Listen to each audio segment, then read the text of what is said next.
میری یہ خواہش ہوگی کہ دوبارہ جب یہ سیمینار ہو تو یہاں پہلی صف کے اندر حافظ نعیم الرحمان بھی بیٹھے، دوبارہ جب یہ سیمینار ہو تو پی ٹی آئی کی جو کراچی سینٹرل ہے وہ بھی بیٹھی ہو، اور مجھے اس میں کوئی شک نہیں ہے کہ میزبان تب بھی متحدہ ہی ہوگی۔ پیپلز پارٹی جو ہے کس طریقے سے کراچی کے اوپر جھنڈا گاڑنا چاہتی ہے، پیپلز پارٹی سندھ کی حکومت آپ کو گننا نہیں چاہتی، اور گنتی کے لیے اکٹھے ہونا ضروری ہے، وہ ملک کی اسٹیبلشمنٹ نہیں چاہتی۔ اس وقت اس شہر کے میئر کے الیکشنز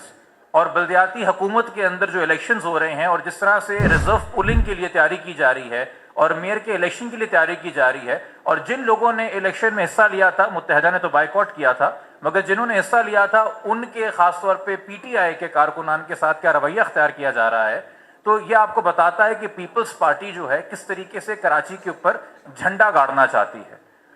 مقصود یہ نہیں ہے کہ ہم نے اصول محفوظ کرنے ہیں یا اصول بنانے ہیں، مقصود یہ ہے کہ ہم نے تاریخ رقم کر کے جھنڈا گاڑنا ہے کہ وہ کہہ سکیں دیکھیں 2023 کے اندر کراچی کا میئر بھی پیپلز پارٹی کا تھا۔ اور جس طریقے سے اس وقت ایک نیریٹو بہت سارے اور سیاسی معاملات کے اندر ہماری اسٹیبلشمنٹ امپوز کر رہی ہے ٹی وی پہ اشتہار چلا چلا کے، اسی طریقے سے پیپلز پارٹی بھی ایک نیریٹو امپوز کرنا چاہتی ہے۔ اس کی ہمیں چھوٹی سی مثال نظر آئی تھی جب کنٹونمنٹ کے الیکشن ہوئے تھے، اور کنٹونمنٹ کے الیکشن کے اندر بھی میں چونکہ کنٹونمنٹ کے علاقے میں رہتا ہوں تو ڈی ایچ اے فیز 8 میں، ڈی ایچ اے فیز 7 میں، ڈی ایچ اے فیز 5 میں اردو کالونی، ملیر، چنسر گوٹ، ان کے پتے نظر آ رہے تھے، اور 2018 میں جو یہاں پہ رہتے تھے جنہوں نے 2018 میں ووٹ دیے ان کے ووٹ ان کو ملیر میں نظر آ رہے تھے، اور ملیر میں نظر آ رہے تھے، چنسر گوٹ کے اندر نظر آ رہے تھے۔ اب یہ تو ہمیں پتا ہے کہ ڈیفنس کے جو سہل پسند لوگ ہوتے ہیں وہ تو کبھی اپنے آپ کو گنوانے کے لیے ملیر ووٹ ڈالنے نہیں جائیں گے، مگر جن لوگوں کو ان علاقوں سے، لیاری سے اور باقی علاقوں سے آپ نے ووٹ یہاں ڈالے وہ تو گاڑیاں بھر بھر کے آئیں گے، چونکہ مقصد ہی وہ تھا۔ تو یہ جو اب الیکٹرل ریگنگ ہے کہ یہ آر ٹی ایس کے بہت آگے چلا گیا ہے مسئلہ۔ اب یہ نہیں کہ اس دن کیا ہوگا، اب چونکہ ٹیکنالوجی ہے، سوشل میڈیا ہے، اور ایک کے بعد ایک آپ کے سارے فراڈ ایکسپوز ہو گئے ہیں، تو اب تیاری یہ ہے کہ مہینوں پہلے اور سالوں پہلے بنیاد کے اندر یہ کینسر چھوڑ دو کہ اس دن کوئی ریگنگ کی بات ہی نہ کر سکے، اور اس دن ہمیں اس طرح کی فورس استعمال کرنے کی ضرورت نہ پڑے۔ اب ایک اور مسئلہ جو رہا ہے کراچی کی سیاسی پارٹیوں کے ساتھ اور کراچی کی سیاست کے ساتھ، کہ دیکھیے پیپلز پارٹی سندھ کی حکومت آپ کو گننا نہیں چاہتی، اور گنتی کے لیے اکٹھے ہونا ضروری ہے، وہ ملک کی اسٹیبلشمنٹ نہیں چاہتی۔ تو دو مقامات پہ اور دو محاذ پہ آپ کو لڑائی کرنی ہے۔ مجھے خوشی ہے بطور کراچی کے رہنے والے، گو کہ میں متحدہ کا رکن نہیں ہوں، کہ مجھے ایک ہال کے اندر انیس قائم خانی اور مصطفیٰ کمال اور فیصل سزواری اور فاروق ستار اور خالد مقبول صدیقی بھائی اور نسرین جلیل آپا نظر آ رہے ہیں۔ یہ کیوں ہوا تھا؟ شاید اس کی وجہ یہ ہے کہ کراچی پاکستان کی سیاست کی لیبارٹری ہے۔ پنجاب میں افاق کی بڑی سطح پہ کوئی بھی ایکسپیریمنٹ کرنے سے پہلے سارے ایکسپیریمنٹ کراچی میں کیے جاتے ہیں، وہ ملٹری آپریشن ہو، وہ گروپوں کو توڑنا ہو، اور گروپ ابھی نہیں توڑے تھے، گروپ 90 میں بھی توڑا گیا تھا۔ یہ تمام تر چیزیں کی جاتی ہیں، تو اس لیے ہم تو مسائل سے دوچار ہی رہیں گے، درپیش ہی رہیں گے۔ تو اس لیے میں بطور ایک انڈیپینڈنٹ یا جو آزاد سیاست کرتا ہوں، اور بہت چھوٹی ادنا حیثیت میں کرتا ہوں چونکہ میرا کسی پارٹی سے تعلق نہیں ہے، میری یہ خواہش ہوگی کہ دوبارہ جب یہ سیمینار ہو تو یہاں پہلی صف کے اندر حافظ نعیم الرحمان بھی بیٹھے ہوں، دوبارہ جب یہ سیمینار ہو تو پی ٹی آئی کی جو کراچی سینٹرل ہے وہ بھی بیٹھی ہو، اور مجھے اس میں کوئی شک نہیں ہے کہ میزبان تب بھی متحدہ ہی ہوگی، اس میں مجھے کوئی شک نہیں۔ تو اس نیک خواہش کے ساتھ باقی جو ہمارے یہاں پہ ایکچوئل ڈیموگرافکس ہیں، اسٹیٹسٹیشنز ہیں، وہ بات کریں گے۔ میں نے تھوڑا سا سیاسی خلاصہ دینا تھا۔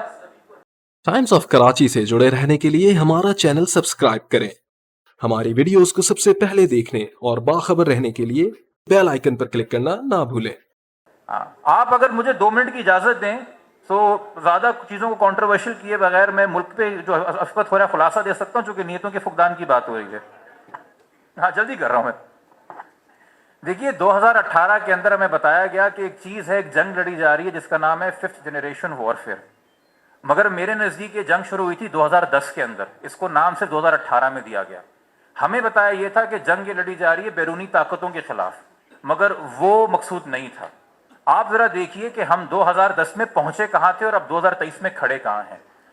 جو ایک دوسرے کی گردنیں کاٹنا چاہتی تھیں جماعتیں، پیپلز پارٹی اور نون لیگ، انہوں نے 2006 میں مساق جمہوریت کیا،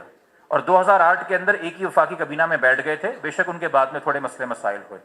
جو آپ کا بکھرا ہوا میڈیا آج ہے، آدھے لفافے ہیں اور آدھے ٹاؤٹ ہیں، اس نام سے ایک دوسرے کو مخاطب کرتے ہیں. وہ مشرف کی ایمرجنسی کے بعد سارے صحافی اپنی آزادی کے لیے اور میڈیا ہاؤسز اپنے معاشی انٹرسٹ کے لیے ایک پیج پہ آ گئے تھے کہ ملٹری انفلوئنس نہیں اچھا ہے. 2009 مارچ تک لائرز موومنٹ نے پاکستان کی تمام سول سوسائٹی کو ایک پیج پہ اور ایک گیلونائز فورس بنا دیا تھا، جس میں اکیڈمکس بھی شامل تھے، صحافی بھی شامل تھے، ایکٹیوسٹ بھی شامل تھے. اور اس کے نتیجے میں آپ کے سامنے ایک فیئرلیس جوڈیشری اور یونائٹڈ سپریم کورٹ نکل کے آیا تھا، جو ایک عام شہری کے غائب ہونے کے اوپر IGFC کو طلب کر لیتا تھا. یہ جو 5th جنریشن وارفیئر تھی، یہ اس سویلین سپیس کے اوپر تھی. اور 13 سال جو ہماری سماجی جمہوری اخلاقی قدریں دفن کر کے آج سپریم کورٹ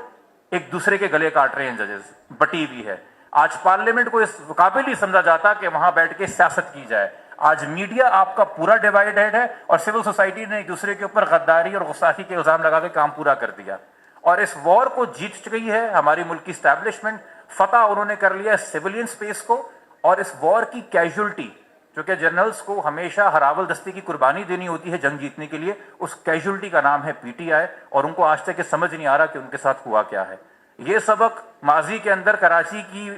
جماعتیں سیکھ چکی ہیں،